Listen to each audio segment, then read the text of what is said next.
This is the CheckDown. No fluff. No filters. Just football.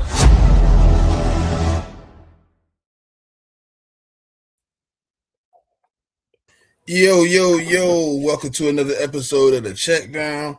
I'm here with Dre right now. Everybody will be here soon, but we wanted to get the show started, man, give y'all something. We had a couple things to talk about, man. You know what I mean? Obviously, the award show just happened here for the CheckDown first annual. Dre was not here for it. But how you feel about actually seeing what happened in the award show compared to what we initially gave out, bro? Jackson Dart was robbed. First of all, he was robbed. He was robbed. How? He only got one vote. Exactly, he was robbed. Emeka Ibuku was also kind of robbed. Like it made no sense. Emeka had almost the same numbers as Tet, and he got not one vote. Like, it's fanboy shit, dog. It's not the voting system. It's fanboys. You know, because all I heard was it's time. It's Josh Allen's time, and then this year was, well, you know, why can't Sam Darnold? I mean, why can't Matthew Stafford win? It's fanboy shit. Because last year it was because Josh Allen was a quarterback on the best team in the league. Yeah. But this year is stats. Drake May was the best quarterback on the best team in the league. But last year it was about team and value. This year is about stats. Even though last year Lamar Jackson smoked Allen's boots in stats. It's fanboy shit. I mean, honestly, just like everybody loves Jackson and Jigba's name. They love his name, Jackson and Jigba. They love it. Bijan smoked him offensively. I don't get it. But I think when you look at, see, that's why I don't understand the award sometimes, because Offensive Player of the Year should be the best offensive player, no matter what team they were on. That's what it was last year. Well, I think that's because Jamar Chase had 1,700 yards, and Saquon had 2,300 yards. It's the same fucking situation.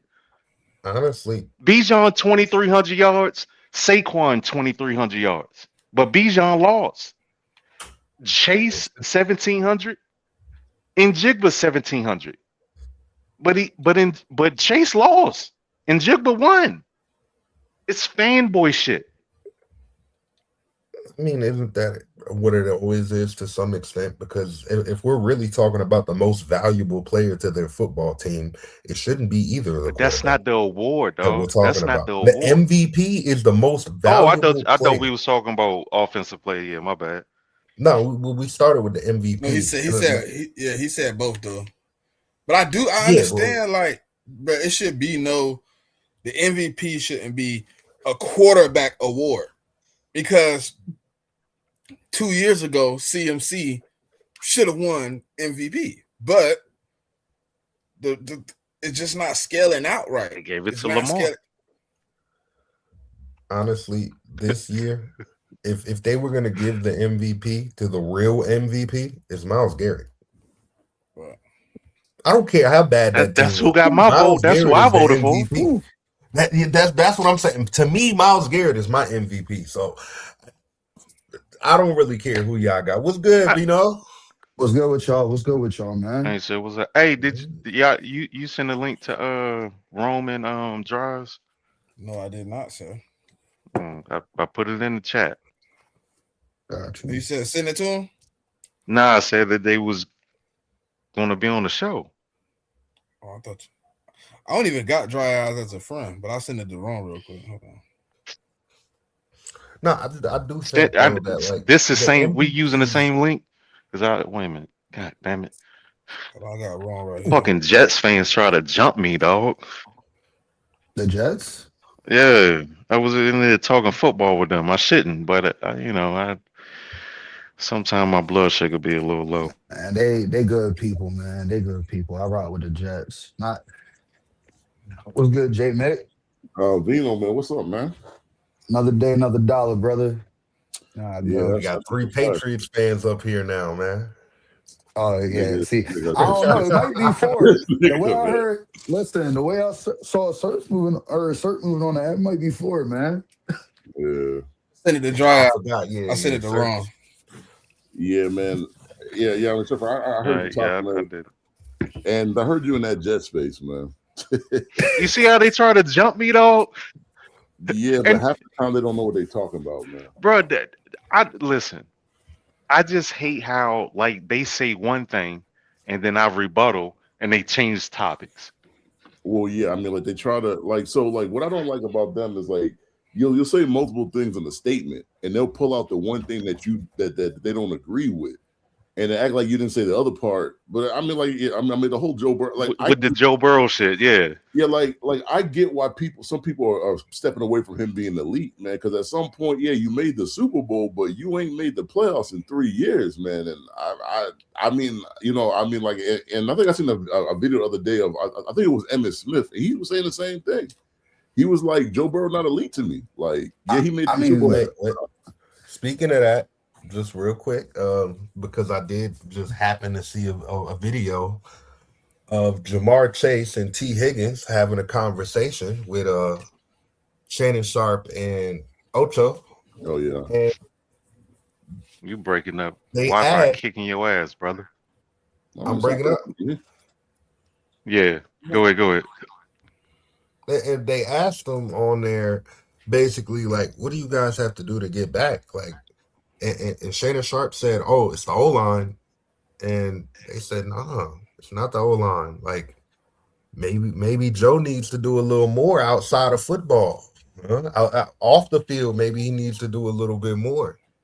Not saying he's not doing nothing, but it just sounded a little crazy to me because you don't really hear guys say something like that." Yeah, they said, Dominic, be patient, good brother. The predictions will be out soon. Just be patient. Just be patient. You just got here. The show been started for 7 minutes, and you want the Super Bowl prediction off the top. Come on, brother. System is now disarmed. Bro, we ain't even got the Super Bowl, all of the Super Bowl fans in here yet. God damn, brother. I mean, we got 4 Patriots fans in here. Like we good. Yeah. We definitely cover it for the Patriots. Y'all niggas is hilarious, man. Y'all crazy.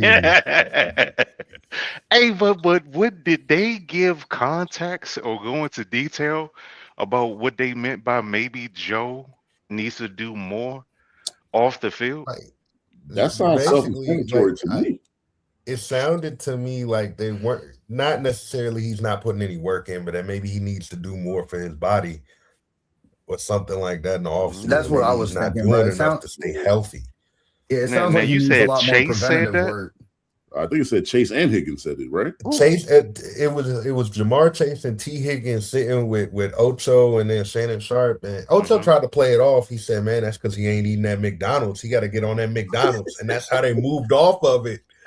But I just thought it was interesting, right? Because you were talking about Burrow. I saw that earlier. And it was it's something that maybe we should monitor. But this man said, "Yo, y'all ready for Bad Bunny?" That's crazy. No, I don't give them. Yo, Dominic, you gotta chill, Dominic. If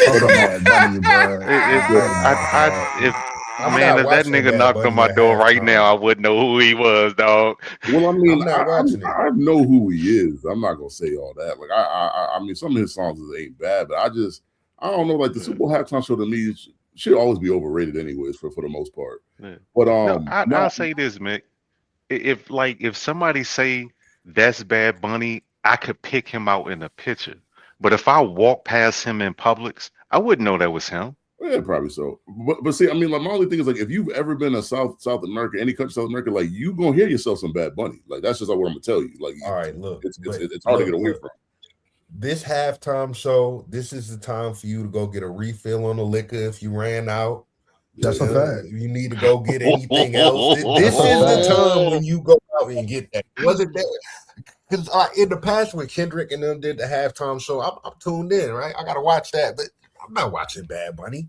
Like that's when you come back to the TV right before the second half kickoff. I don't care about that. My boy Anthony said Bad Bunny make fire music. Y'all not outside. I'll stay inside then, man. I'll stay inside, brother. Go outside. I'm married. I don't need to go outside. I'll stay inside playing GTA, brother. That part of outside, I do not need to be in. Yeah, but can I be honest with y'all though? Yeah, sure, go ahead, Last year was the only Super Bowl performance that I've watched from beginning to end in my life. And who did the show last year? Because I forgot at this point. Kendrick. Oh, Kendrick, yeah. I didn't watch Michael. I didn't watch Whitney. Sir, we all know why everybody. We know why everybody was watching the Kendrick shit. It wasn't just because niggas wanted to see Kendrick. Like we knew the beef and shit was out there with him and Drake. So like it had an added thing on it, for viewers to go ahead and watch. I was curious if he was gonna do the certified lover boy, certified pedophile, whatever. He didn't say it, the crowd did. Yeah, so I was like, it's no way in the world he's gonna do it. They can't. That he couldn't say that, man. I'm pretty sure they told him that. Yeah. He's a Latino hero is crazy. Y'all gotta stop glazing that man. Who, Bad Bunny? Yes, bro. Nigga, Selena is a Latina hero. What is we talking about? Facts. I mean, Bad Bunny being a Latino hero is kind of that to me is a stretch, and I'm not Latino. That sounds like a stretch to me. But to give context, I don't watch the Grammys. I never watched the BET Awards, the MT. I just don't like. If I'm gonna watch a live performance, I want it to be in person. I don't. I got this thing about I can't. There's something wrong with my brain. At that. You telling me because you older than me, sir. Like you was alive when Jesus was still walking the earth. So you real old, right? Like the fact that Prince do the halftime show and you trying to tell me and my favorite artist, I didn't watch it. No, I ain't watch it. You didn't watch Prince do the halftime?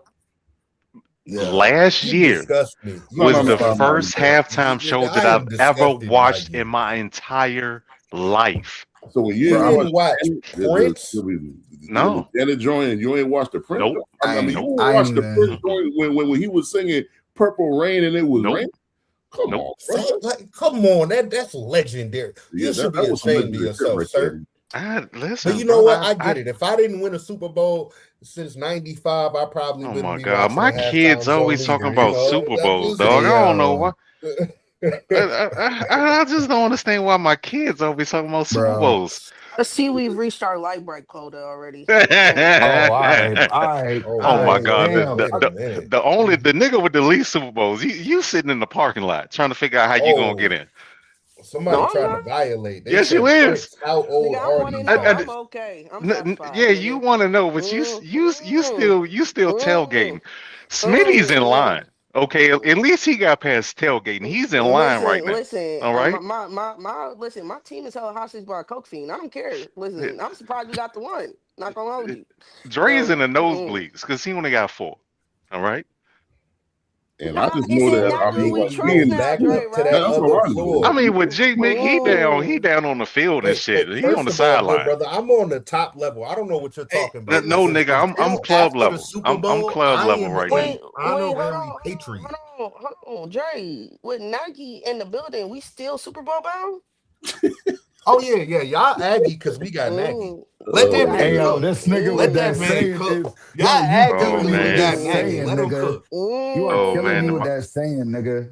I mean, he's saying that he the 26 pages. That's what Dre been saying for weeks. Rolling with Roman. We rolling with Roman, man. I got y'all Aggie because we got Nike. Hey, Dre, you'll never be us, brother. Don't ever call yourself a patron. You'll never be us. Hey, yo, this nigga's crazy, bro. I got Greg Roman and Matt Nagy. Come on, man. And you said happy about that? You saying that like that's a good thing. Yeah, y'all. Hey, man, go past go. The fuck? What you talking about?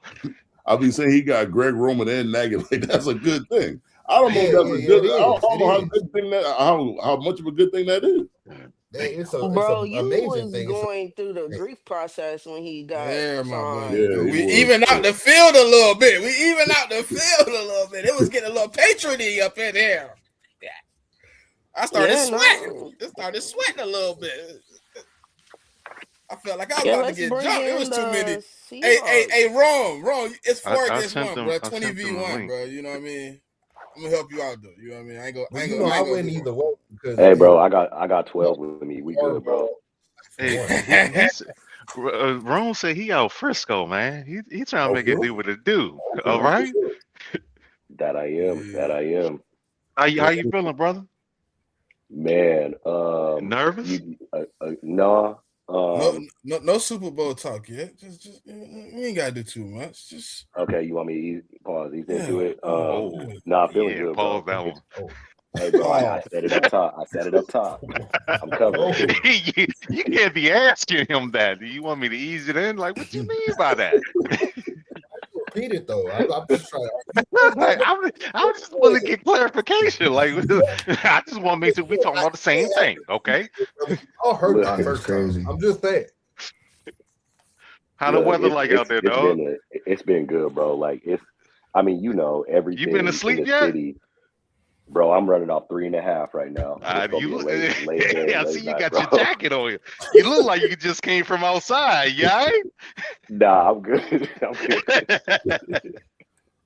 Yeah, bro, it's been cool though. Like Santa Clara is so far away. I don't know how many of y'all like get out here like that, but it's not easy to get to, especially during like traffic times and stuff like that. So we were in the city yesterday. We went to the NFL experience, which was dope.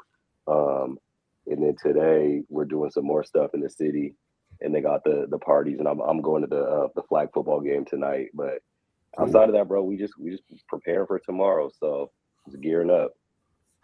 Man, if you in the city, try to check out Brenda's. It's a Creole, like French Louisiana type. You know where it's phenomenal. I get it for you. But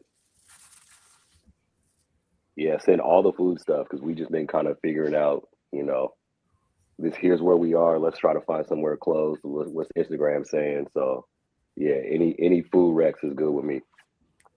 Okay. Hey, but look, I'm waiting on drives, and then I'm gonna set the stage, and then we can get into it. But I'm trying to, I'm trying to set the stage. I want everybody to be here, everybody to be present. Hey man, listen, man. If you in the comments, if you watching, you know what I mean. If you driving, I know you can't help me out, but share it out, man. Get it popping in here, man. Look, we got Patriots, we got Seahawks. It's going down tomorrow. Let's have a good time, man. We can turn it up a little bit. I appreciate everybody that's already in the comments, though.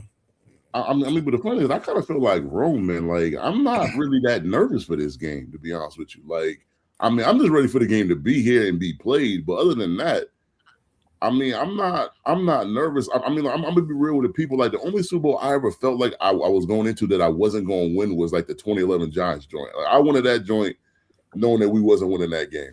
And it wasn't because of the Giants. It was because our defense was shit that year, and I knew our defense. Whoa! Don't do that because our defense was just as bad, buddy. So, but what? We had the 30th defense. Yeah, but going into that game, he had like the 30th ranked defense in the league that year. What are we doing here? I said we were just as bad. I didn't say we were worse. Defense, bro. Like we weren't. Like I went in that game knowing that we weren't going to win that game. But every other Super Bowl I've watched, besides that one, I went into it thinking I was going to win. And including this one, I'm just comfortable because let's just face facts for Patriot fans. I'm gonna just be real for a second. Like we was 4-13 2 years in a row, the last 2 years. So like I hate saying this, but nobody imagined us being here, but we here now, and so I expect the team to play good. So I expect them to play up to their level, and whatever happens. So that's how I'm feeling about it. I agree with you. I would appreciate if the people in the comments don't piss me off before we preview the Super Bowl. Man, what are they saying? I just gotta say something. Let me just say to the New York Giants, Eli Manning is not a Hall of Famer, and if he gets into the Hall of Fame, you had to put Julian Edelman in there. So, I guess we put Julian Edelman in the Hall of Fame now. That's my dog right there, man. Out of this class I got announced, who you replacing Eli for? Who you taking out to put Eli in for? Like, nobody. Man, that's tough, man. Nobody. Yeah. And then take out Drew Brees. No, we can't do that. We can't do that. We can't do that. You can't take out Maggot Drew? Nah. Nah. No. Hey, you niggas, think you Eli good? not Maggot? Like, shut up. I mean, you said first down Hall of Fame. Oh, we could take out Maggot Drew. I thought we could I don't think that Eli is a Hall of Famer, period, man. I mean, the only dude I'm willing to take out would be Roger Craig, but I don't even want to do that. To be honest with you, I mean, this is one of the better classes I've seen in a while. To be honest, eventually, have you seen next year's class? Man, that class. I didn't say next year. I said eventually. Hey, I know we got all next year. That's all I'm gonna say. I know we got all of next year. Okay. Yeah, wow, nah, listen. People eligible for next year. Listen, I just pushed Eli back even more. Oh man, next year is crazy. Crazy next year, yeah. Next year, I don't even think he's gonna get in next year. But I mean, you wait until 2030, gang. It's all right. Hey, did I ask you? Are you good? Nah, I'm not gonna. I'm being honest. I'm not gonna lie to you, Drake. You're gonna have to wait until like the guys we currently seeing playing right now become eligible, and then Eli can come in because he's gonna be better than a lot of the guys that's like played the last 5-10 years. You know, Eli would be the only quarterback with his stat profile not in the Hall of Fame. I mean, he's gonna get. Are you talking about a 1 touchdown per interception? That stat profile? Don't do that because it's not 1 touchdown per interception. That's a lie. Please tell me what the TD to interception ratio is, because I could have sworn the more brother than was Arnold one. Palmer. It's more than one. It's more than one. Look. Am I a mathematician here? I just know it's more than one. Do the math for you, Drake. I got you. Hold on. I mean, but the thing is, Dre, it looked like you getting gunned down in the comments. You might want to check the comments. I mean, the only thing I'm gonna say is though, Big Ben, he eligible, but I don't view him as a first ballot Hall of Famer either. Though I don't think he's within the first 3 to me. Yeah, like not maybe second or third, but he should not be first. I mean, Ben was good, but I mean, he don't yell out to me like first ballot Hall of Famer though. All right. Well, I don't know where Dry Eyes is at the moment. But I'm gonna set the stage, man, because obviously Vino said he gotta shake some moves. So I don't want to cut his time short. You know what I mean? So let's set the stage, man. Y'all sit back, relax. Give me the next 3 minutes to set the floor. One game, one destiny. 11 years ago, 1 yard changed everything. Seattle was 1 play away from New England stole the moment and the ring, but the 12S never forgot. They rebuilt, they reloaded, they stormed through the NFC. 14-3, 9 straight wins, unfinished business. From the ashes of 2015, rises a new legion. Sam Darnold, resurrected. The most confidence you can have in a person. He shows it time and time again just to come out and keep swinging. And it's been games like this. This isn't the first time we had to go down there and take it. So, I'm super proud of this team and Sam and lucky to have them. And the fans, I just want to give them a shout out, best fans in the world. Jackson, Smith, and Jigba, unstoppable. Seattle is back.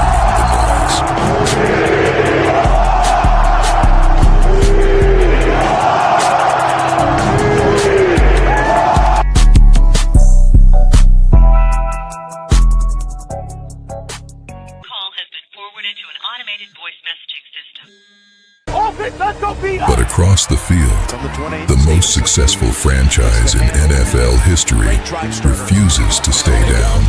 Drake May, the future is now. A new generation wearing the red, white, and blue. First off, congratulations. Thank you. What about the turnaround this team has made to be going to the Super Bowl this season? Just relentless. We play together, we play hard. we fight together. No matter how the game's going, we're going to stick together and, you know, fight for 60 minutes straight. What do you think you guys proved? Because so many people were saying, oh, their schedule wasn't that tough, X, Y, and Z. And I know you guys rallied around that. What do you think you guys proved out here today? I'm not going to say nothing. It's just what they going to say now. I don't know what they're going to say now. They clawed back from the wilderness. They silenced doubters. They outlasted Denver in the cold. 12 Super Bowls, 6 rings, and they're hungry for number 7. Get your hands on an AFC Championship trophy. How does that feel? Rushing 5. This is a deep throw, and it is picked off. Intercepted. Waiting for it was... February 8th, 2026, Levi's Stadium. Seahawks versus Patriots. Round 2. One team wants revenge. One team wants to remind the world who. This isn't just a rematch. This is redemption. This is legacy. This is where history gets rewritten. Seattle Seahawks, New England Patriots. One ring, one night, one champion.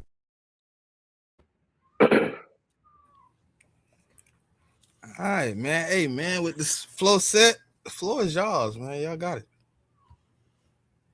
Okay. Go ahead, Patriots. Y'all won the toss and you elected to receive. Take the ball. Go ahead. Man, if we win the toss, we deferring, nigga. I'm telling you. Nah, but we setting the stage, my nigga. Go ahead. You're receiving today. Listen, bro, I think it'll be a good game. But me personally, bro, I think where we got the win is I think we have a real good advantage in the trenches. You know, both sides really do, bro, as far as their defense versus the opposing offense. I mean, I do think that we're a little bit deeper at that spot. So, like, you know, if guys get tired, it's not going to be as much of a drop off. One thing that I will say, bro, is like, I've seen a lot out of what you guys do. Nick him and worry, as long as, you know, he's healthy, bro, he's going to do his thing, bro. He's one of those ones out there. It just is what it is. Ernest Jones has been playing fantastic ball.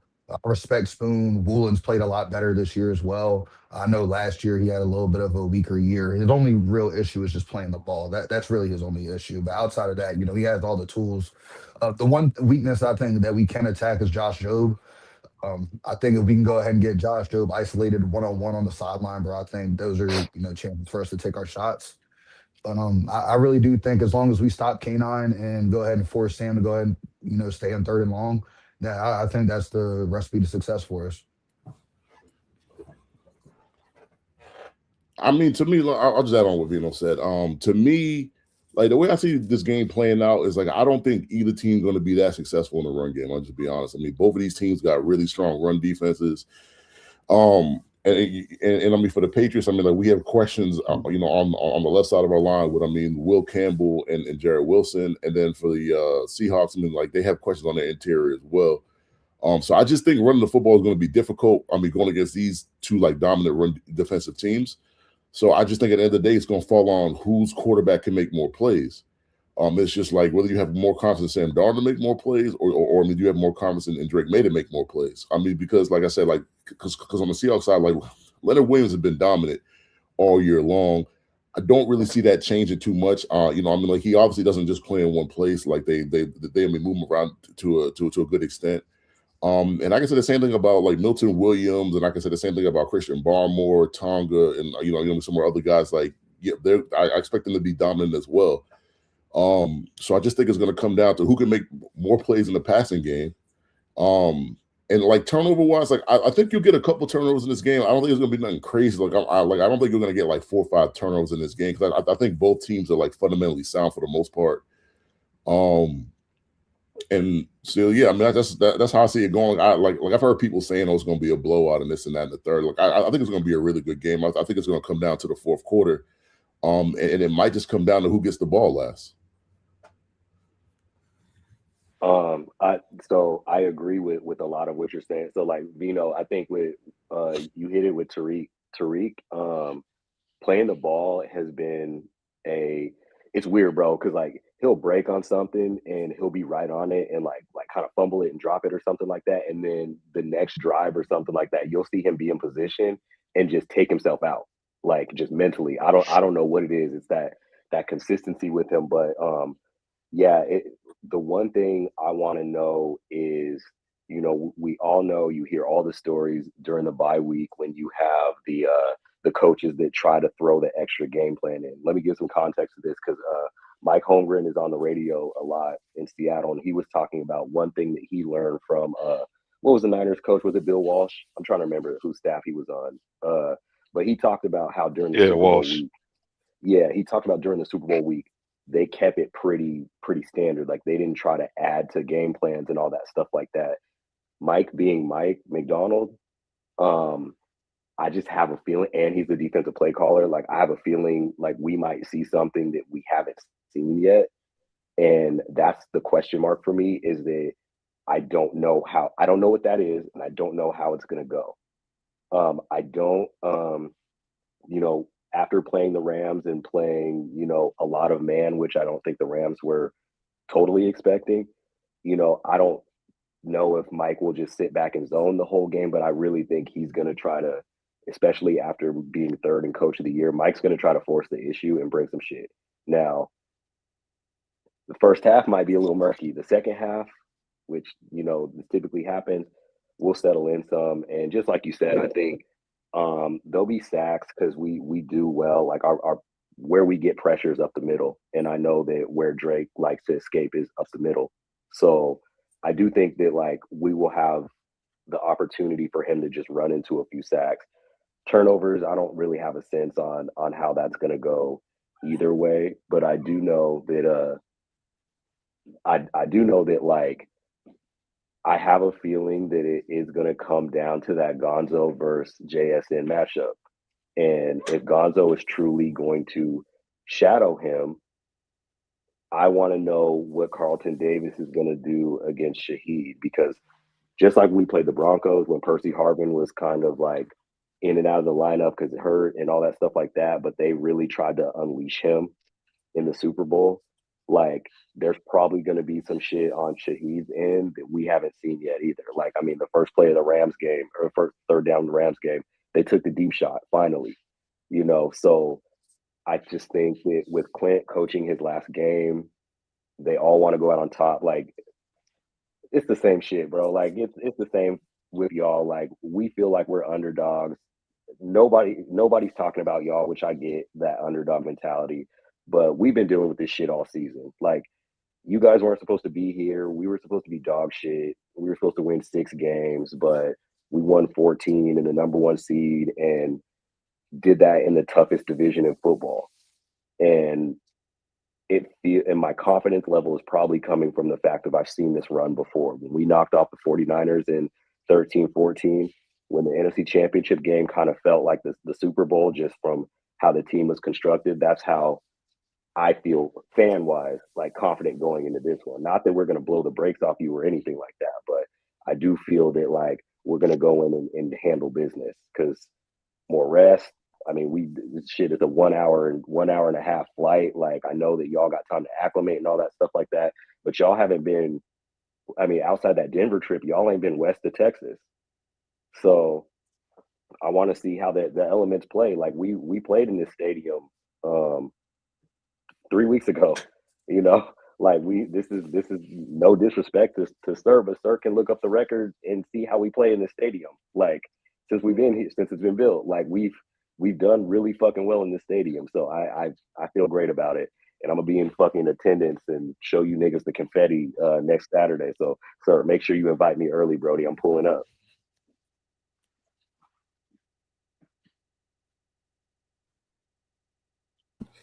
Hey, Serge, you okay? You okay? Nah, he ain't talking to me. He said he bringing some confetti, so he said he about to win that chip. So Hold on, Smitty. My brother got something to say. Me. Hold on, give me 1 second. My brother got something to say. Hold on. He's a Seahawks fan too. Hold on. He's not gonna come on camera, but I'm gonna give him a.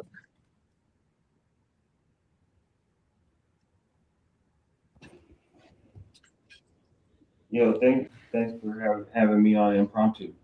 I felt that this Super Bowl was coming ever since Week 15 when we beat the Colts. That completed the cycle on how we win.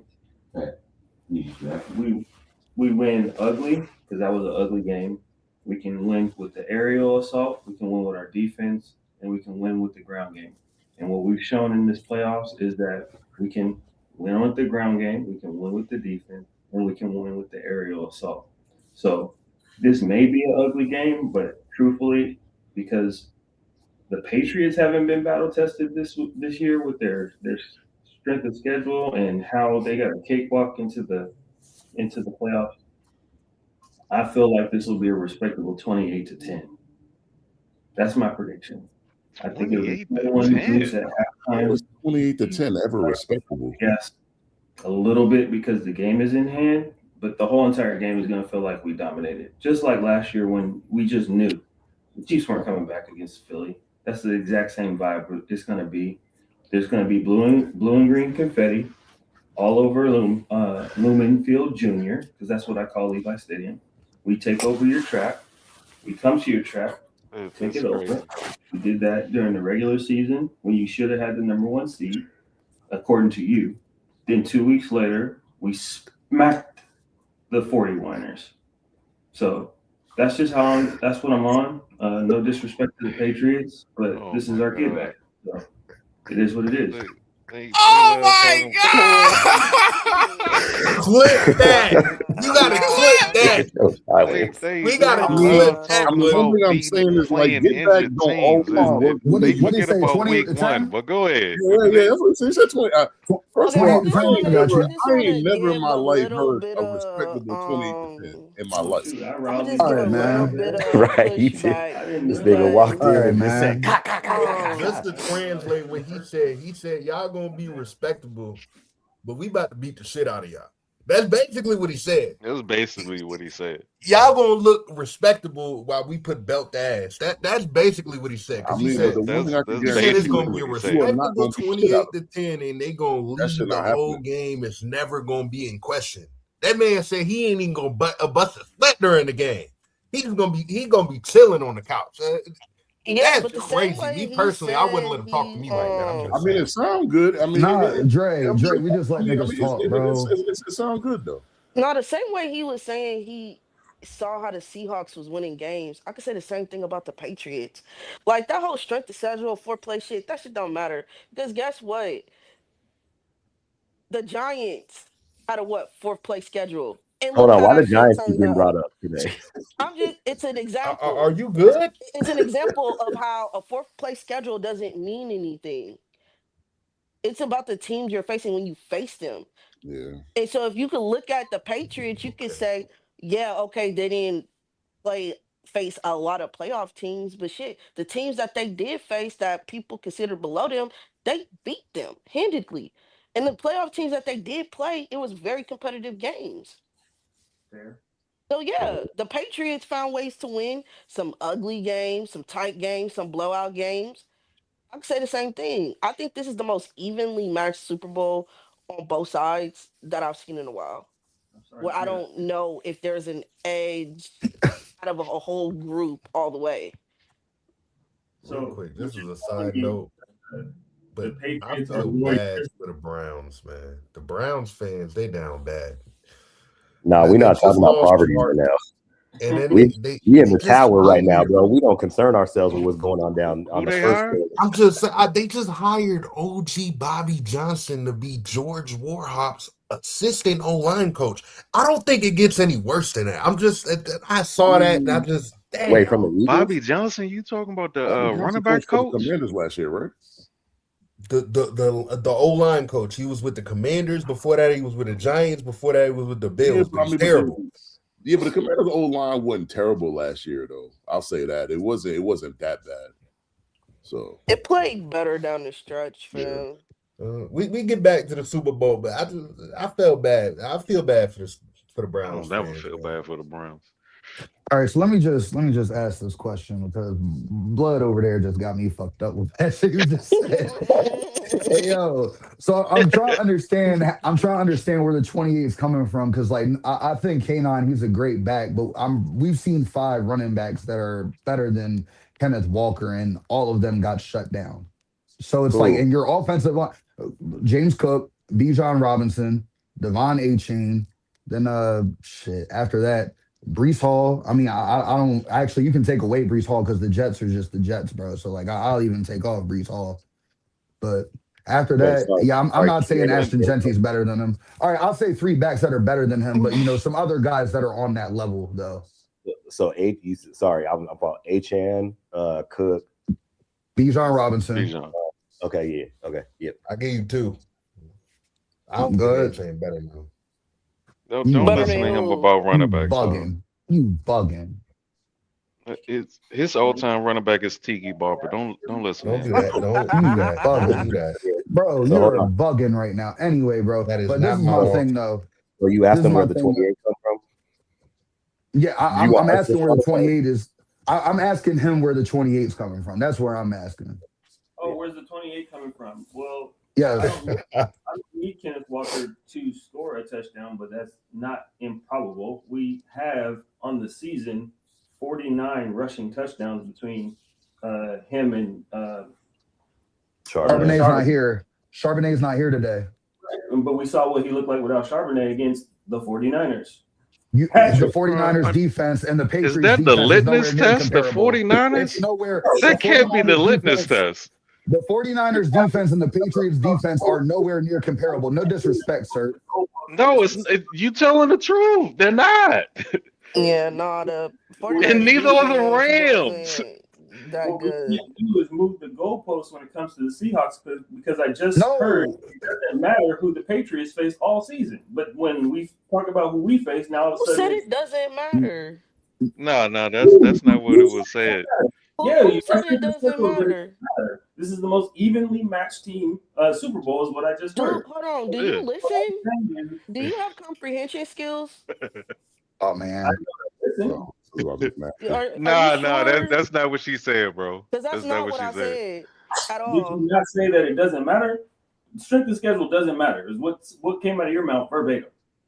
Is this college football? No. She gave context, though. She said the strength I'm of trying schedule. to cut off, so I don't know. I'm just trying to understand the question. No, but you're saying I said something I didn't say. So I'm only talking about one person. What's the context?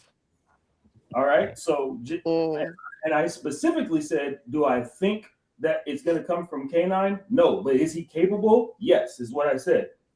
So if we get a touchdown from him, that's one of the touchdowns. But understand so you're basically telling me you have Sam Darnold throwing for 4 tuds. The only way we can get touchdowns. All right, bro. Smitty, I appreciate you for having me, gang. I appreciate y'all for having me. Come on, Vino, don't do that. That was crazy. Hey, bro, so you do know the Patriots have the #1 run defense in the league, right? No, that's not number 1. Oh, number 2. I'm sorry. I keep saying it's number 2. I'm sorry. Run defense go out on special teams because we have the best special teams in the league. Wait, hold on. How do you have the best special teams in the league when I have the best returner of all time on punts? Can I get that answer, please? Because all I hear about is Rashid Shaheed in the return game. And what criteria is New England better than the Seahawks on special teams? I mean, you want to go yards per return? Yeah, I mean, like on yards per return. I mean, like like Marcus Jones is the best in the league. Like he averages the most yards. Not even just in the league, the best all time. It's better than Deion and Hester. This season, like I'm not gonna go that route. I'm just saying this season he averages the most yards per return. I was not expecting this. We have the best Shout out the room and the bro. So we're gonna Since we talking about special teams. What? Since we talking about special teams for a second. I seen Seahawks fans on the timeline comparing Rashid Shaheed to Devin Hester, and I don't like it. Yeah, that's I don't like it. I don't like it. We can talk about I really got to go in like 5 to 10 minutes. No bullshit. I got to do something. I gotta go in 2. So let me respond to Dre and say this real quick. Dre, when it comes to Seahawks fans, there's about 3 or 4 niggas that you should actually listen to and pay attention to. If it's not me, if it's not Abdi down there, and if it's not Nay, any of those other niggas, whatever they got to say, just move past it. Nay. My prediction, real quick, because like I said, I got to run, ripping and running today. I don't got 28-10. That's not me, but I'm going with 31-24. home 31? 31-24 home team. That's a lot I of mean, points. but at least it's a touchdown game. At least I can take that. At least I can respect that more, bro. I respect that more. I can at least deal with that. I don't know. This is two of the better defenses in the league. I don't know if I think 24 is a lot. I mean, I'm the over under was like 47 or something. Yeah, but it's like 45 and a half, bro. Like, and whenever the public is on one side, bro, like that shit always go the other way, man. I'm just telling that for the better folk that's watching. Like a lot of the niggas is hammering the under, and so it's not impossible that this is like a 27-24 kind of game. It's not impossible. The defense is going to take time to actually lock in. It's been 2 weeks, and it's going to be some new shit. Like I think points will be scored, but I think it's going to be a defensive battle. Field position. I feel like both defenses are going to affect both run games to a certain degree. Special teams is going to have to play a role. But ultimately, I think it's going to come down to what quarterback makes the least mistakes. Because I think these things are pretty even, man. That's me. I'm mad at it. Listen, man. Go ahead, Dre. I was going to say, I think Rome said he got to go. So I was just going.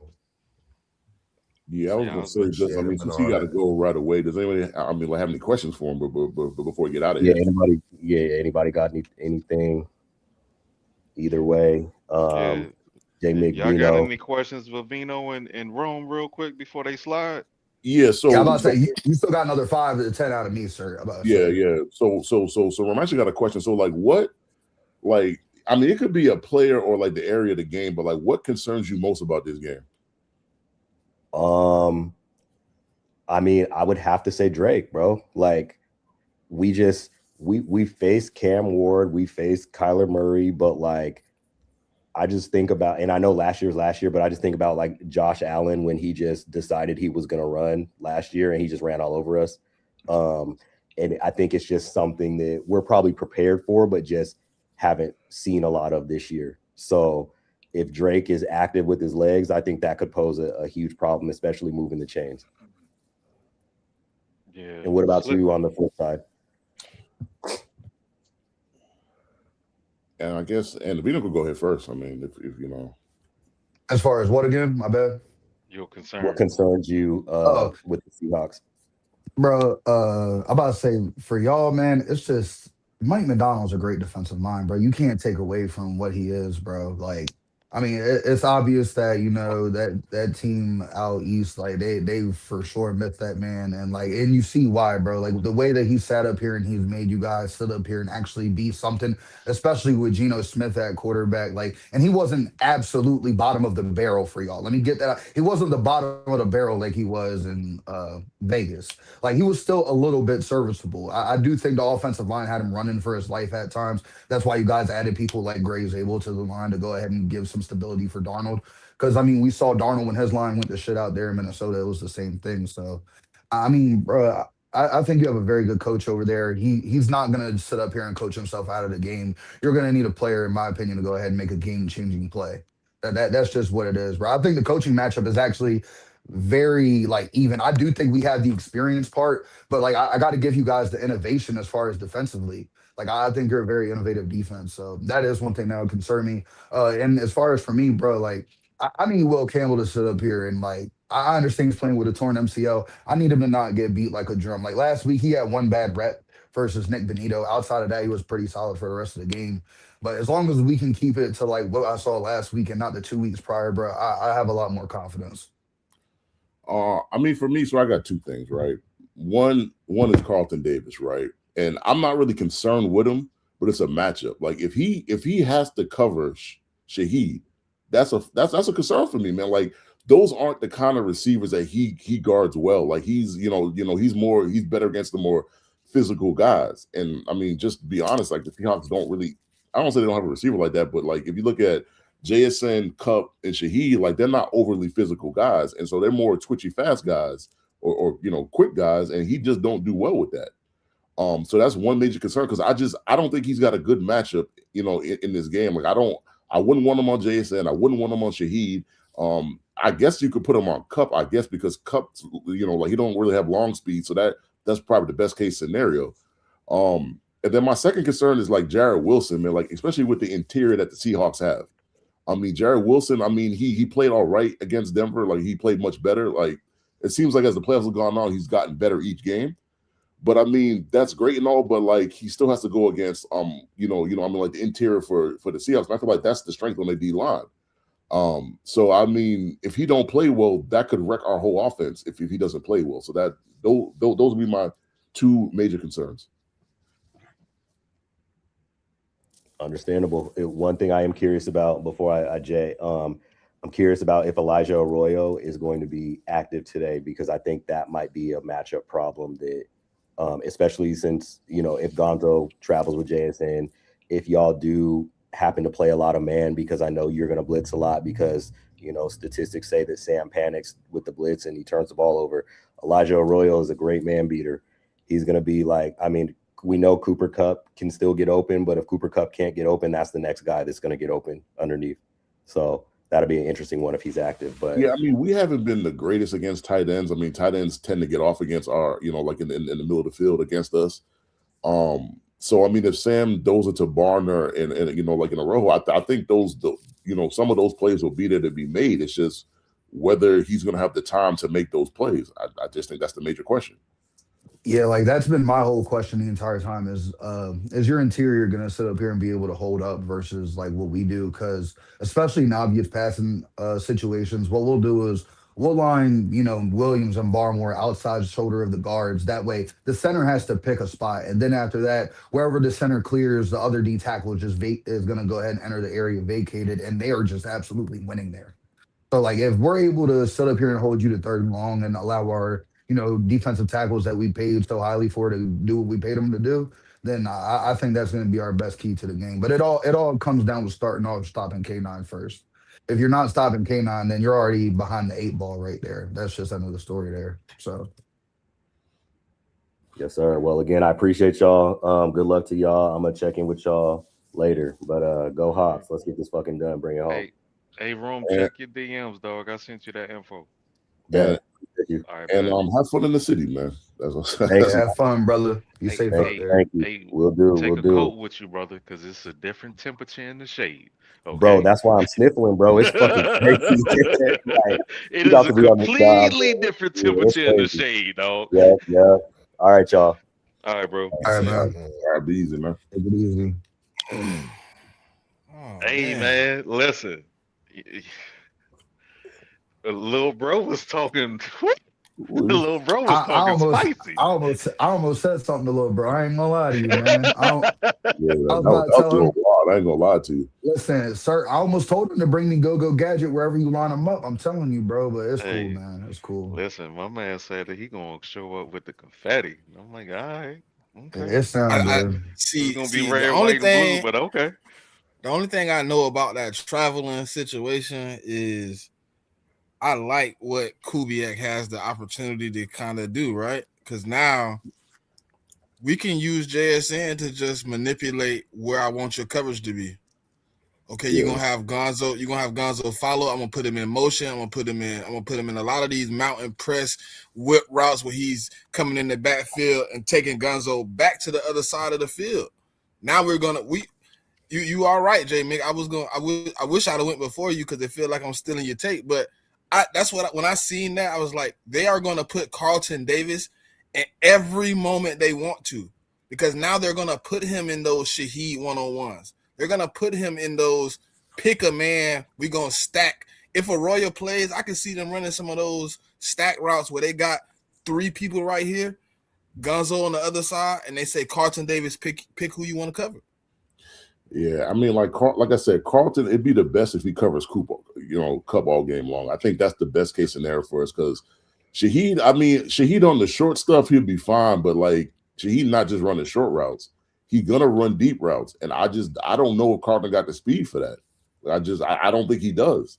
And so that's, that could be an issue. But I mean, what I will say in the playoffs is we played a lot more man than we did in the regular season. So I mean, for the people that want to look at like the regular season versus the postseason and try to kind of make make conclusions off how we played in the regular season, I'd implore you to watch the postseason games because the defense has completely switched, like completely. It's completely different. It went from being a soft passive defense to now we're getting at you. We're gonna make sure that we're gonna force you to go ahead and do something, bro. They used to go ahead and let you wait on you to make a mistake. No, they're forcing you to make a decision now, and I love this part of our defense. I'm not gonna lie to you. That's where my key of the game comes in, because I know K9 isn't like the greatest rusher in the game or whatever, right? But in that pass game, him as a check down. That shit might be dangerous. Him being able to find that void and sit around and wait for Darnold to have to make a decision, and then having to make. I'm not saying he's gonna make 1,000 plays, but just making that one cut and getting 14 yards on a 3rd and 8, going out and getting 7 on a 2nd and 5, like those plays breaks the backs of defenses. But I see on the other side, right? I look at it, I'm like, to me, yes, everybody talking about like Stephon Diggs, but like I think Kayshawn like can really have a moment in this game too where he gets on Witherspoon and he has to follow him on one of those deep, crossers, and Kayshawn is sitting behind the safety and he catch one too. Like this game is really finicky to me because I'm looking at all the possibilities of where things can happen, and it's like each team got the capability of exposing the other one, right? You have a defense on the Patriots who could, hey, this ain't a high power offense like everybody think it is. Then you got the Seahawks with the offense they do have, what we've seen where JSN is able to do his thing here and there, and Cooper Kupp comes through with some clutch catches, and you get K9 rolling. But I think Charbonnet to me like is gonna be a big missing piece. I said it a couple of weeks ago, and I'm gonna say it again. I think their best opportunity in this game is to get Rashid Shaheed on a linebacker. Somehow in that run game, get him one-on-one with a linebacker and use him in the way you would use Charbonnet in those short yardage situations to get you some extra yards and be a part of the run game on some of those quick screens, on some of those sprints where the quarterback is just rolling out into the flat and Shaheed is an option, and you got your tight end as an option, and you get him on a tight end, bro, because like to me, like those D tackles aren't going to give you a lot of time to make a lot of decisions. So what you're going to have to do, you're going to have to make Milton Williams, you're going to have to make Barmore pick a spot when you move in the pocket. You're going to have to make them, yes, like you're going to have to make them, hey, am I going backside? Am I taking the front side? Because they're sliding me to the left. I think that's the best way, because if you leave Darnold in the pocket, I don't think he got a lot of time to make decisions, and that's just the problem. I think one thing that I have not heard a lot of people talk about is like Spillane. Like I think how healthy Spillane is a really big deal in this game, because I mean, like most of the time when I mean like K9 is going to be going out for passes and shit, like that's who's going to be going. Yeah, that's who's going to be covering him. And so like Spillane, the people don't know like he's got this like ankle issue, or it's either ankle or foot thing that he got hurt in the Denver game. And I mean, I'm not sure if it's the same injury that he had early in the season where he missed 3 or 4 games he missed. But like to me, that's a one aspect of this game I haven't heard on Twitter, I haven't heard on TV like that. Nobody really talking about that. And I just think if Spillane is closer to 100%, then I think it bodes well for us. But if Spillane is only like 60, 70%, he can't finish the game. Like I think that's going to benefit the Hawks. And I'm gonna just be real about it. Yeah, hey y'all, I gotta head out, but I'll give y'all my prediction. I got us winning 24-17. By saying I'll probably say unsung player for us, bro. I think Christian Ellis has a possibility to go ahead and make something happen on defense that might change the game, bro. I think he brings a level of intensity when he hits that he might be able to pop one loose, and then we might be looking at a game that could go ahead and flip on its head possibly. But 24-17, JMIK, Pop, Smitty, Dre, Cert. Appreciate y'all having me on the show. I'll holler at y'all. Yep, All appreciate right, it, brother. man. Be safe, man. Thanks for coming through, Lino. Go past go.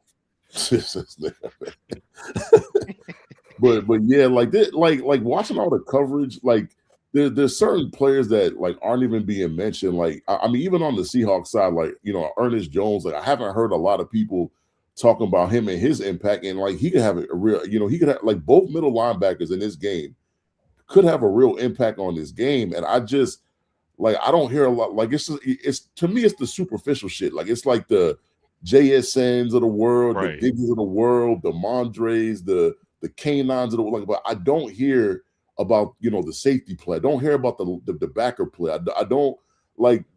There's just certain things where it's just like niggas is talking superficial, and it's just like I don't think that's what this game gonna come down to. Like to me, the game's gonna come down to the safeties and the backers and the D lines and the like in the weak points on the offensive line, and I mean how each team is going to deal with that. Because I agree with Pop. Like I think both these teams are structured in a very similar way. Like I mean D lines are exceptionally strong.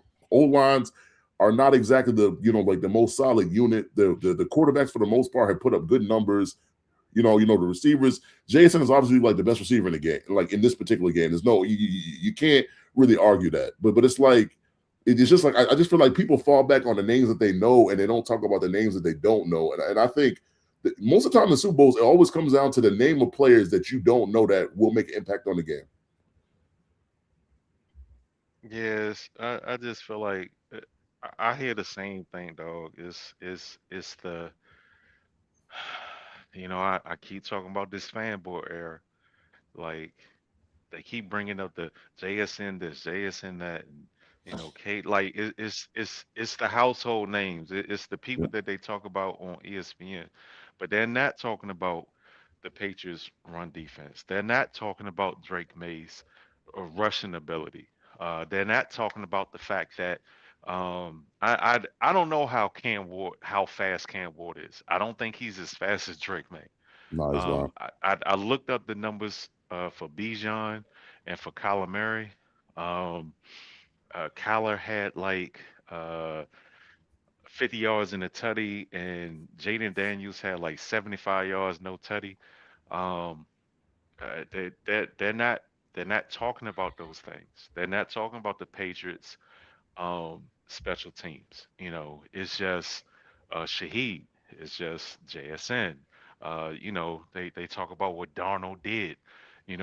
But and they'll talk about who the Patriots played, but then they'll turn around and talk about what Darnold did in the playoffs. Well, he played the Niners and the Rams, and I have been calling the Rams defense overrated for 2 seasons. I'm glad people stopped calling me a hater because now they're calling them over. No, I'm just saying, this shit is crazy to me. You know what I'm saying? Just like 3 years ago in the Little Box, I said there's only one elite quarterback, and everybody erupted. But I mean, it's only one elite quarterback, and it's Pat. Like people, you can be a hater and still be right. I'm just saying, like, nigga, go back down to the floor. Listen, you can do both. Like, you could be a hater and still be right. A broken clock be right twice a day, sir. I'm just saying. Oh my God! But the point that I'm making is, man, like motherfuckers hear some shit that they like in a space, and they just run with it. That's true. And they just keep repeating it. You know what I'm saying? Like you don't have a rhyme or reason. It's just, oh, I agree with him, so I'm gonna push that narrative. I'm gonna keep regurgitating the same thing. And man, don't take what I'm saying as like I'm saying that the Patriots is the clear cut favorite. I'm not saying that, but it's like people talking about it's gonna be a blowout, two scores, and I'm like, bro, who y'all think these niggas is? Yeah, well, I mean, for me, but it's also like I look at these defenses. I look at the coordinators. Obviously, like this is Mike's defense, and then we have Zach Kerr, first time play caller, who's shown his mettle throughout the playoffs of being really aggressive. And so, like, these are two smart guys. Like, you really think that they're gonna let Stephon Diggs and like JSN, be the reason why these either team win the game? Like that's just, to me. Yeah, Jason's a great player, but that's just not realistic. It's just not. And it's just like, like some of your secondary players like a Cooper Kupp or a Rojo or AJ Barn or a Shaheed or a Keyshawn Butte or a Pop. Like these are some of the guys that's going to have to move the chains to you throughout the duration of the game. And I just like, I get people love to talk about the stars, but a lot of time in Super Bowls, it's the dudes you ain't really never heard of that step up and make plays. Yeah, like to your point, JMIK, I was talking about how for the Seahawks, I think Barner and the running back that they brought in for Charbonnet, they're potentially gonna make key plays for the Seahawks. And on the Patriots side, I said Kyle Williams, like he ain't really been doing a lot, but there's a couple games where he's had key first down catches for the Patriots, and I said this could be a time for him to step up into that play, or even Pop Douglas to get that crucial catch that the Patriots need to continue to move the chains. It's these unsung players that you never heard too much about. Every Super Bowl, they are the ones who somehow pop out. Yeah, for sure. I mean, I've been through a lot of Super Bowls and watched, and I'm not trying to brag or nothing, but like, like the last Seahawks Super Bowl, I mean, like there was the wide receiver Matthews who nobody had ever heard of before. And he had over 100 yards in that game. And that's just an example. Like, it's just, you're going to have players that step up. It's just playoffs in general. You got David Tyree. Nigga, fuck you, man. I hate this nigga. We're talking about players that stepped up. I mean, but like, since I did, hold on. Since I interrupted, I would have expected more if you said Mario Manahan, man. I mean, like you like to stick the knife and twist it, bro. Like you ain't really have to do that, man. That wasn't necessary. Oh, Manahan, LSU. Well, look, since I did do that, you did. If you remember, look, this is what we're gonna do right now. If you remember David Tyree helmet catch in the Super Bowl, man, I need you to hit like, I need you to subscribe, I need you to retweet, I need you to tell a friend about the show. And that's what I need everybody to do today. And look, if you're watching right now, we appreciate you. And why don't you comment your prediction on who you have winning the Super Bowl? And by the way, shout out to Smitty for that video earlier, man. That was a dope video. So shout out to him, man. Oh, and I'd like to add to that, like, yeah, it's the Super Bowl, and some of y'all think, well, I mean, the pod might not be around. Nah, I mean, like, we gonna be like, I mean, driving y'all through the off season, combine, pro days, workouts, draft. I mean, free agency. So I mean, like, this pod this pod is always around year round. It's football, man. I mean, football is a 365-day sport. There's always something to talk about. And we're gonna be here for y'all football needs. We gonna make it happen. We'll throw in a little bit of everything in there. Yeah. Come on, fuck with me, man. Come on, man. So did everybody get a prediction? I mean, we can go around and get the predictions, I guess. I mean, go ahead, man. Mine is obviously I'm picking the Patriots. I mean, I'm not gonna not pick against my team in the Super Bowl. I got Patriots 20, Seahawks. I mean, Patriots 24, Seahawks 20. And my Super Bowl MVP is Drake May, man. I think what happened to him in that like MVP race, and I mean like the way that offense is gonna be galvanized, or what happened to him, and just the way the media talking about that offense. I mean, I think them boys gonna be galvanized, and I think they're gonna come out strong in that game.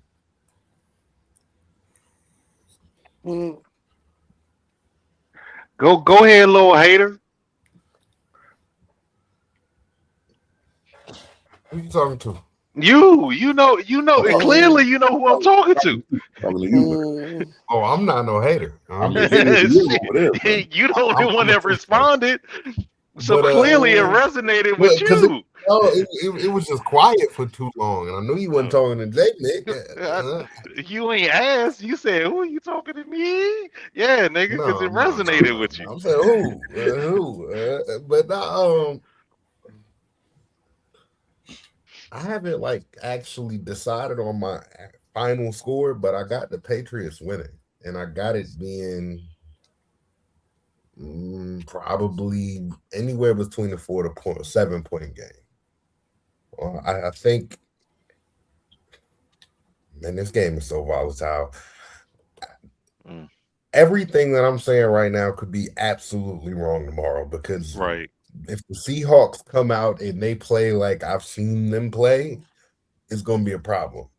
But I think people are also underrating the Patriots and how good of a team they actually are, because they're letting those cold weather games affect their outlook on the team.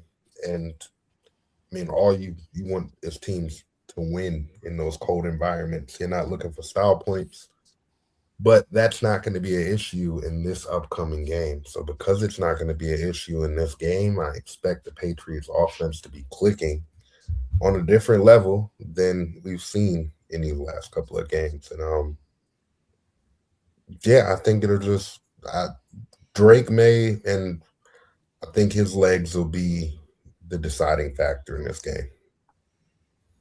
This nigga loves stealing my points. I'm gonna go 2013 Patriots. I think they get 2 tutties and 2 field goals.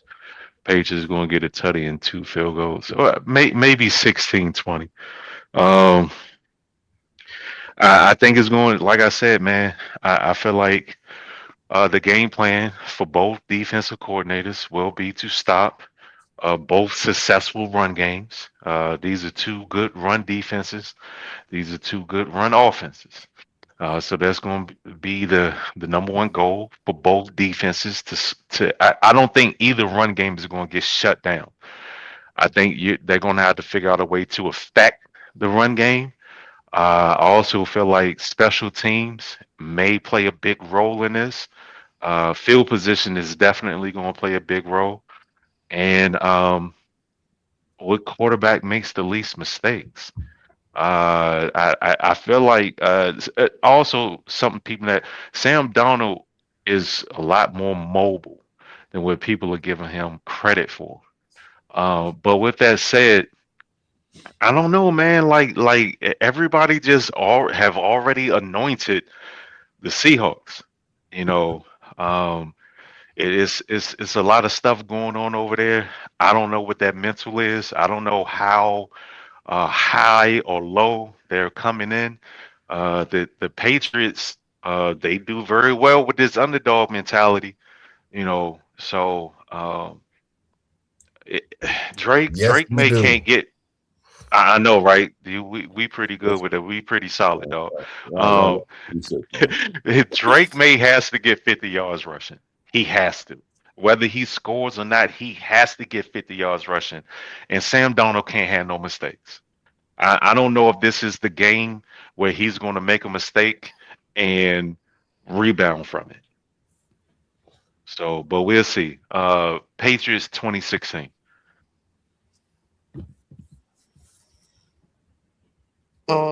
Just real quick, want to remind everybody the last time the Giants was in the playoffs, they got curb stomped by the Eagles. Oh wow! But for the Super Bowl, yo, that was violent. I think it's gonna be close. I have it 21-24 Seahawks. I thought I was gonna be the only one up here, because I was like, damn, everybody done picked the Patriots. I see all the Patriots in the comments. Dre. I'm split with you, dog. I really didn't pick a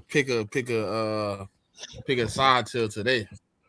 I think I agree with Pop too. Like, it's really close. It's like one here, one there. But 27-24 Seahawks. I think it's gonna come down to like it being really close in the end, right? I think you're gonna see a great performance from both sides. Like I was reserved for a minute because I'm like, is Drake May gonna come out and play better this game? You know what I mean? Is Josh McDaniels gonna overcorrect because of what he's seen in the past few games? And I think like you're gonna see Drake May come out and you're gonna see him perform well, right? You're gonna see some of the stars stand up a little bit. You're gonna see some of the background kind of compete. And I think the game is gonna be really close. But I think, just to me, how I watched the season for Seattle play, I think it's gonna come down to Sam Darnold getting a team in field goal range and really kind of being able to go out with a bang. Now, I could be wrong too. I could be up here and Seattle could come out and get their whole face kicked in. But I just think it's gonna be really close, man. I think it's hard to decide a side. What's the spread? It's 4.5. Seahawks are minus 4.5. And what I will say was, because I was watching Radio Row the other day, and like one of the shows I was watching, like they had like either a FanDuel or DraftKings guy on it. He was talking about why the spread, why it is what it is. And he pretty much was saying like Vegas has a spread at 4.5 based solely off of the Patriots' strength of schedule and their schedule. That's it. I mean, really? Yeah, that's what he was saying. That's the only reason why the spread is what it is. But he was like, there is a very real possibility that, you know, like the Patriots could win by 5 points, or the Seahawks win by 5. Like, and that's what, like, to Pop's point earlier in the show. I mean, I think these teams are matched up evenly. Like, I mean, if you had to say who's got a slight edge in talent, I would say the Seahawks, and that's coming from a Patriot fan. I think the Seahawks have slightly more talent than we do at certain positions. But sometimes that matters in Super Bowls, and sometimes that don't matter. I mean, sometimes if you know, like if the game comes down to the quarterbacks, sometimes the game, you know, like Super Bowl, like the best way I can say, like Super Bowls, like, you know, like if you have the best quarterback and he performs that way, then that could win you a Super Bowl. But if you have the best overall team and the best talent on a particular side of the ball, that could also win you a Super Bowl. Just, you know, I mean, just like the Eagles did last year. So it can work both ways. Listen, we faced the Rams in the Super Bowl 2 times, and both times they had more talent than us. How did that fare for them? Okay, all right. Oh, this nigga, man. Huh? What happened? I mean, actually, I would argue that in the second Super Bowl we had more talent than them. Actually, I would argue that. You think so? Yeah, I think so. Yeah. I mean, the first one, I don't even think it was close. I just think we were a more physical team. Like, it was two different styles of play, and sometimes when you get a high-flying offense going against like a rough and ragged defense, the rough and ragged defense wins more times than not. Yeah, man. I just, you know, I feel like the great Tom Brady, my GOAT, started his Super Bowl run while with the Patriots on the Rams, and he ended it on the Rams. You know what I'm saying? That's our son. I'm that daddy's pappy, and yeah, go Pats go. Huh? Speaking of the Rams, I think everybody's gotten their takeoff on the Super Bowl, right? Yeah, pretty much. Yeah. Well, did anybody have anything else they want to add on the Super Bowl? No, I'm good, man. I think we covered it all, man. I think the 2 weeks, just, you know, you kind of got a chance to kind of get your thoughts together. It was easier to just get up here and say what you had to say. Yo, and I mean, like my last thought on the Super Bowl is just this is simple. When we do beat the Seahawks, we'll be the only team in the history of the league to say that we've beaten 2 different teams twice in the Super Bowl. So that's all I'm gonna say. And I beat you twice in the Super Bowl, so that's beautiful. But I mean, what's the second team you beat twice? Look, it's gonna be the Buffalo Bills. The Buffalo Bills gonna be the second team. The Buffalo Bills gonna get there with Josh Allen, and then we got no. We got Philly. We need Philly to get their third Super Bowl against the Bills. So, but hold on. So they can lose to everybody in the East. Dre, I'm crying, sir. That's crazy. I know, right? I'm a nasty nigga. But Dre, what year is this Giants Bills Super Bowl, by the way? The Giants win the Super Bowl very soon. But man, about the Rams. Because I think the Rams might win the Super Bowl next year with the offensive staff that they got over there. I'm just saying. Cliff Kingsbury joins the staff for the Rams. Okay. Interesting. What his role is, though? Ain't nobody worried about those fucking quick skins, bro. He part of the offense. That's all I know. He part of that offense over there. Because their OC left, right? I think it could be a good move for both of them. Because I thought their OC left, right? No. That pass game coordinator left. Yeah, that was the pass game coordinator. He didn't leave. I think he signed on as like a senior offensive assistant or something like that. But having him in the room, it doesn't really matter what the title is, right? I think it could be a good move for both sides. I think it could be good for. Well, I think it could be good. I mean, it's always good to have an extra set of new eyes, yes, but. I mean, but stylistically though, like I mean, if you look at the offense that he runs versus the offense that McVay runs, it's not. It's very different systems. It's not that similar to me though. That's the only thing that I. That's the good thing about it, right? Because you can take things. Both people can take things from each other and add them to what they already do to become better coaches. So I think it could actually be a good move for both sides. Like I think this could be a positive. Where maybe, I don't know, maybe 2-3 years from now, we're talking about Cliff being somebody's head coach and him actually having success and not just falling off after half a season. And we can look back on it and say, look, the time with the Rams was great for his career. Similar to how coaches used to go to Nick Saban. This could be the McVay rehab. I have a thing, right, about that second half collapse. I mean, outside of this previous season where I think the Commanders was just obliterated with injuries, specifically at the quarterback position, that you couldn't really get a good read. But the season before, I think you could say he doesn't collapse. Like, that offense was zooming that entire season. But you know who I did see collapse in the second half? Murray. That's who I saw hit a slump, hit a wall, hit his peak in the middle of the season. So there's that. But I do agree with the point that Dre is making. Depending on the success that the Rams have next year, because I don't think it's going to be 2 years where Cliff is getting head coaching looks. I think it could be potentially after next season that Cliff can get head coaching looks. And I'm just looking at some of the teams that might be looking to move on for their head coach, like Colts is one name that's at the top of my list. Yeah, so like the Colts, that's a team I'm looking at. The Bengals, we'll see. They decided to keep Zach, so we'll see how that works out for them this season. But what about the 49ers? I don't think so. You don't think they might need a change here soon? Like I don't know, man. I don't think so. I don't know, man. What they got next to the practice facility? They got some kind of radiation plant or something like that. That might be messing with Shanahan, man. He might need to get out of there and we're gonna have the Giants' assistant coaching staff. Hey, yo, Jude, if I ever see you, Jude, me and you gonna square up because you pissed me off for this chat today. So we go, yeah, man. He been coming for my neck all show. Man. We looking for a new coach next year. Come on now. I mean, it's my Nagy or bust, right? The only way we looking for a new coach next Nagy, year y'all is trust, because right? y'all gonna be Aggie when Nagy take us to the Super Bowl, and then we need a new OC because Nagy got somebody head coaching job. Maybe Andy Reid decides to retire and he goes back to the Chiefs. Oh, that's gonna happen. The team that let him walk and wasn't looking back when he left.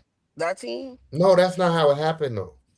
Oh, it didn't? Okay. My fault. No. It look from the report that came out before the season. There was a conversation because Matt Nagy was never going to be the play caller with the Chiefs as long as Andy Reid was there. And he wanted to be either a head coach or at least a play caller. So before the season, they agreed that after the season he would look for other employment opportunities, and that's what he has now. An opportunity where he can actually call the plays, and he can collaborate with Greg Roman. Him and Greg Roman, they about to Greg Roman, not getting Roman. Yeah. He gonna be him and Greg Roman gonna be collabing. Yeah. Okay. Can't wait for this It's about to playoff, be Dre. glorious. It's about to be beautiful. This is It is interesting. about to be Can't wait. beautiful. Can't wait. I swear to God, listen. I hope the Giants have all the success that you are dreaming for them, Dre. We are darting in a scat pack to the Super Bowl. Just remember that. We darting in a scat pack to the Super Bowl. How many times your running back gonna concuss himself next year? Oh damn! It don't matter. How many Super Bowls? Hold on, JMIK. How many Super Bowls? Hold on, JMIK. How many Super Bowls did your team win with players on it who came out and spoken afterwards about all the concussions they got? Real quick, how many times are y'all not going to report a concussion for your quarterback? How many times are your team is not going to report concussions for your quarterback? Because he was clearly concussed more than one. That was Brian Daboll. Oh man. That was Daboll. Okay, that was Daboll. That was Daboll. For what was y'all seen that man try to break into the tent and pull my quarterback out the tent? That was Daboll. That wasn't the only game. But it's okay, Dre. I hear you. That's the Daboll thing, man. I'm looking at the head coach. But we are good to go into next season, and I think so are the Rams. And honestly, I think it's either going to be the Rams or Seahawks. Confident you think the Giants gonna fix their secondary? What? Your secondary. Man, we got a whole offseason to talk about my secondary. Okay. I'm just saying. Yeah. Whole hey man, it's gonna be an interesting off season. We got a lot of content coming. Like y'all really have to subscribe, man. Hit that bell. We've been talking about a lot of things we want to do for the people. We want to get y'all interactive. We want to be out here for y'all, man. We want to be the best show, the best content for football, man. You know, we trying to keep y'all coming back, man. We appreciate y'all for tapping in every week. We just wanted to say thank you, man. Yeah. And it's been a good season, man. I mean, it's been solid for us. I mean, like we provide y'all with a lot of content. One bit that I will be taking in this Super Bowl, I ain't really talking about bets at all, but I'll get this to the people. Like, I actually think both tight ends score in this game. So I got AJ Barner scoring a touchdown, and I got Hunter Henry scoring a touchdown. So yeah, I took Drake May's rushing yards and Sam Donald sacks. I took it for 2.5. I do have another topic to talk about just shortly. But Trinidad Chambliss was denied another year of eligibility.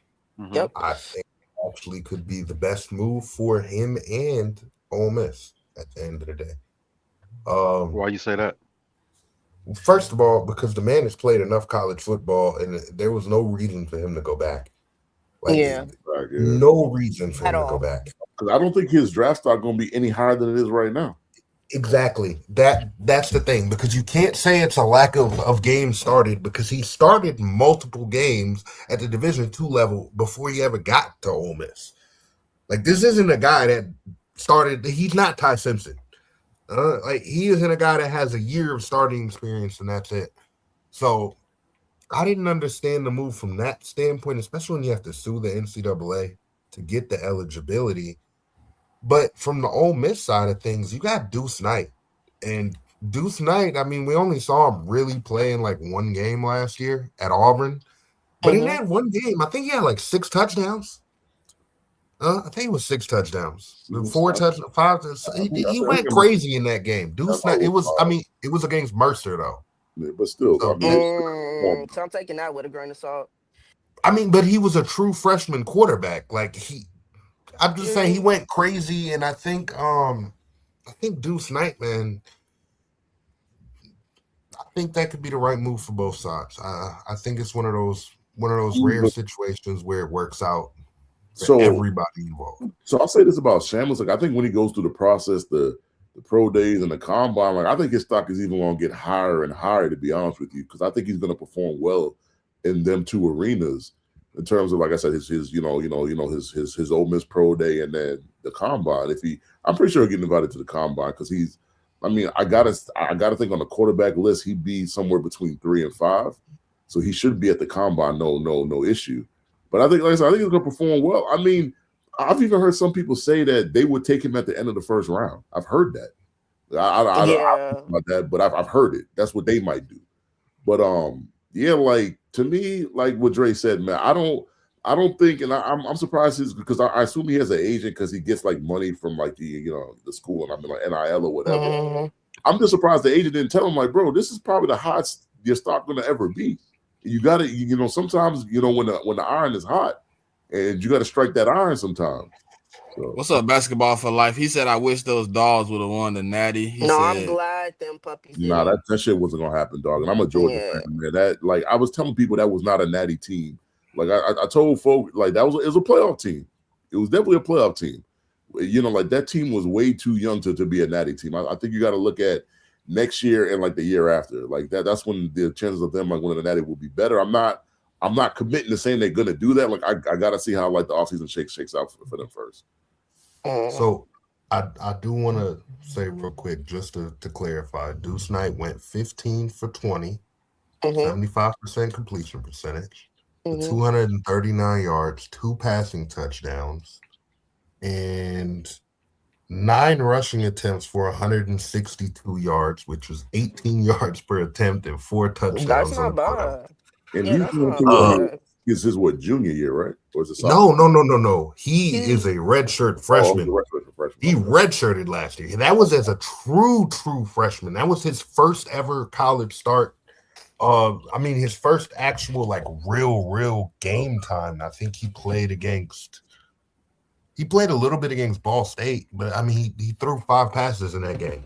Like he started against Mercer. So I will say this about Chambliss. I do think like JMIK, I do think those conversations were had with whatever team Chambliss has, but I also think they wanted to see if they can use all the avenues that they can to potentially get him another year. I personally feel like he doesn't deserve another year. You played games during your college football career. Now it's time to either enter into the draft or find a trade, bro. Like, just like, come on now. I think it just gets to a point for me for how long these guys are trying to stay in college. I mean, I just didn't love the idea because, like, bro, like people watched you throughout the year. I mean, y'all, I think they only lost 1 game, like in the regular season in Georgia. And I think the last time they lost was like their last game in the playoff. It's like people watched you against Georgia. People watched you the next week against Miami. Like they watched you in these games and you performed well. So the NFL teams, like that's the last thing they're gonna remember. Obviously, they watch tape on every game that you played throughout your college career. But that's like that moment against Georgia, Miami. Those are in the Miami game. He actually had a pretty good game. It wasn't a bad game. So it's just like I think those are the moments that these teams will remember that need quarterbacks that aren't going to. Obviously, he's not getting taken in the top 10. I don't think. I would seriously doubt that. But like those are the moments that they're going to remember. And then, like I said, when you go to the combine, as long as you perform with the combine, your pro day, I mean, you're going to be either a day 1 or day 2 pick, in my opinion, because people love to overdraft quarterbacks anyways. That's what they love to do. So I just like from an agent perspective and his parents, like they should have been nudging them, like, bro, like it's not going to get any better than this. Yeah, because also you don't know the teams. Like it's always you don't know who's going to be at the top of the board next year if that's where you're trying to be. You don't know what teams are going to be there. You don't know what caliber of teams you're going to be having. So I think it's best for him to just go through the process now because, JMIK, to your point, I do think he's in the top quarterbacks that are going to be in this class. He's within the top 5, maybe 6, just depending on how people feel about certain quarterbacks right now. Like, I think this is his best bet. I do think he will be a fringe first-round player, quarterback taken. And I'm going to be honest, depending on how he performed, you got the Jets right there at 2. I ain't gonna take him at 2. Listen, until the Jets show me they're not going to jet. Well, I mean, the Jets also got another first-round pick. Like they got the Colts for. Like if they were going to take him, I think it'd be with the second first-round pick. Like, Andre, where's the Colts pick? You got hit with a straight, Andre. I think the Colts pick is like 15. Whoa, wait a minute. commentating. What I do? I didn't even say that. I was feeling. Shit. I'm crying. I was feeling. Bro, that man came out of left field and hit you with a mean straight. I don't even know no Kevin Rodriguez. Come on, man. You might. I mean, let me find out that like Dre got haters on freaking YouTube, man. That's crazy. Damn. Hey, sir, he got hit with a mean straight. That's crazy, but he said yes. Yeah, but I also feel that same way about Aguilar, who I think I forgot it was an injunction or something on the NCAA. Yeah, but I thought he wasn't coming out though. No, he's trying to get another year. Yes, he's suing for another year of eligibility. Yeah, he's trying to get another year too. Yeah, but for him, it makes more sense though.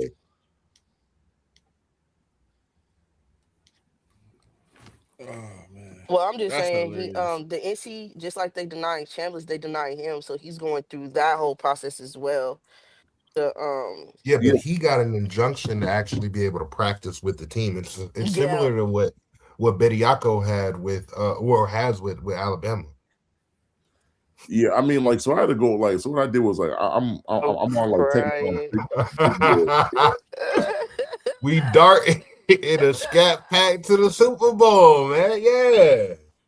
Yeah. So I had to just look and like on like Tankathon, like on their big board, they got Trinidad Chambliss as the third best quarterback in the draft. He's even above two. Two was Ty Simpson. I mean, that's. Okay. I mean, you know like who number two is. Don't play with my guy. So yeah, those I mean, those are the concrete two. Whatever. But like when you go 3, 4, 5, not one. Yeah. So I mean, when you go 3, 4, 5, it's like Trinidad at 3, Carson at 4, Nussmeier at 5. Then you got Alar at 6, Klubnik at 7, and Sawyer Robinson at was that 8.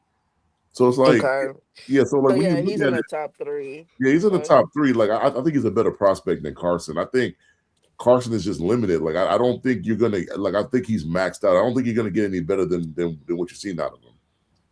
So I don't think he's gonna be top 3.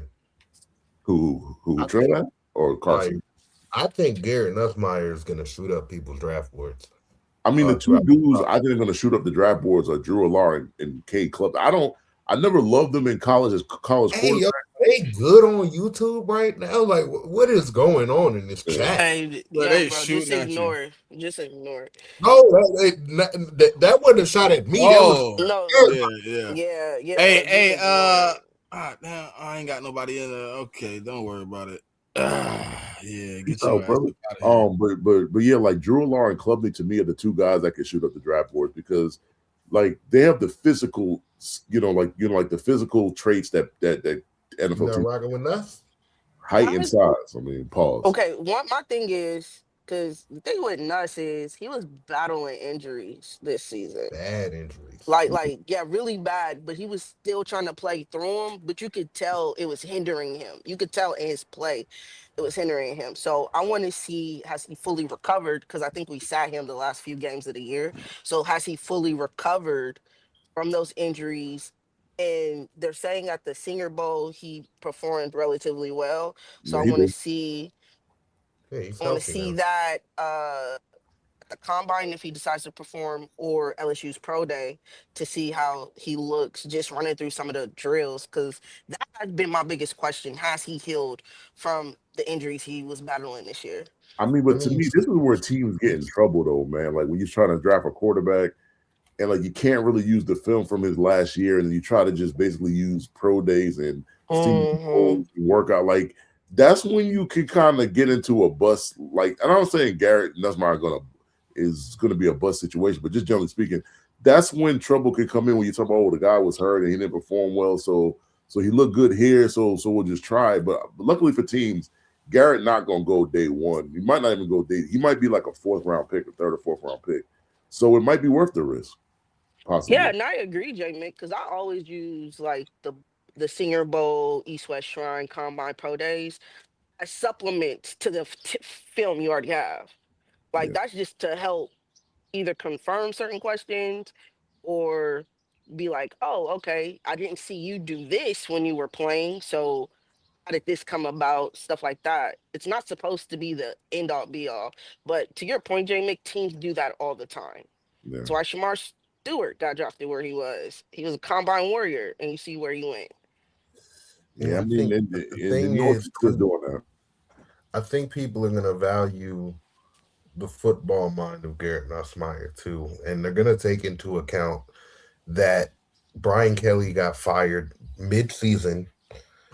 That all reports around the program when he got fired was that it was a shit show in the building. He was completely banged up. He probably shouldn't have been playing football at all this past year if you want to keep it a buck.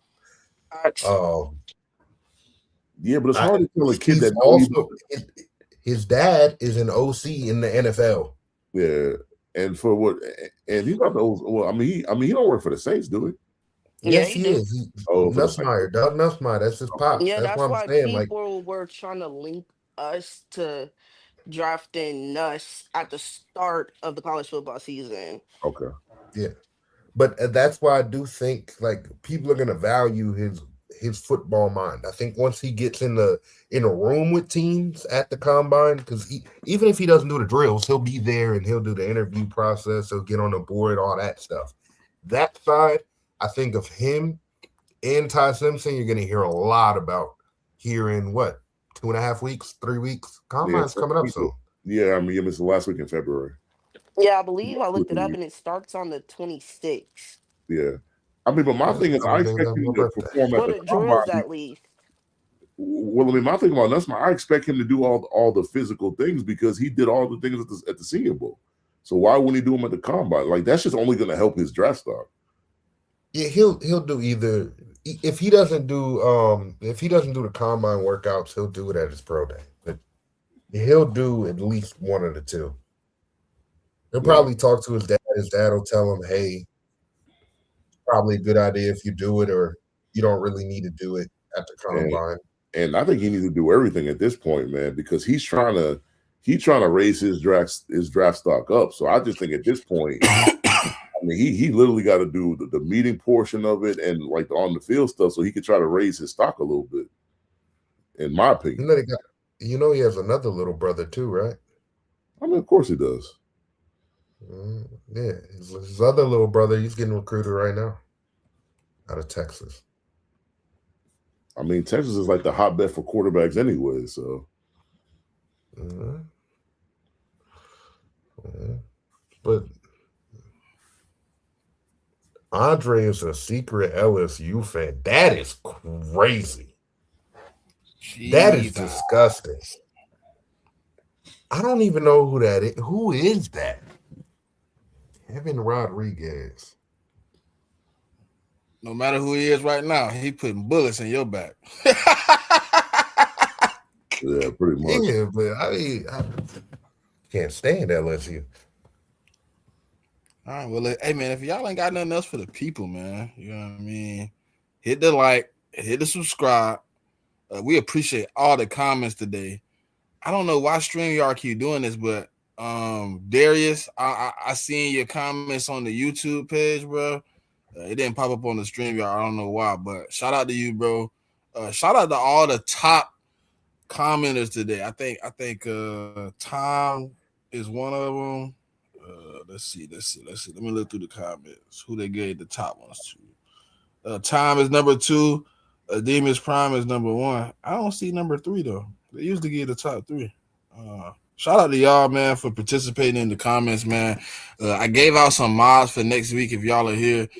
Just help me out. When y'all see those goofies like Chris, you can remove them out, time him out, whatever. Time out usually helps. Hey, Pop. Let's up out of here. Remember to subscribe to the YouTube page, follow the CheckDown Twitter page, join the CheckDown Twitter community. Always remember to tell a friend, and we'll tap in with y'all next week. We out. This is the CheckDown. No fluff. No filters. Just Football.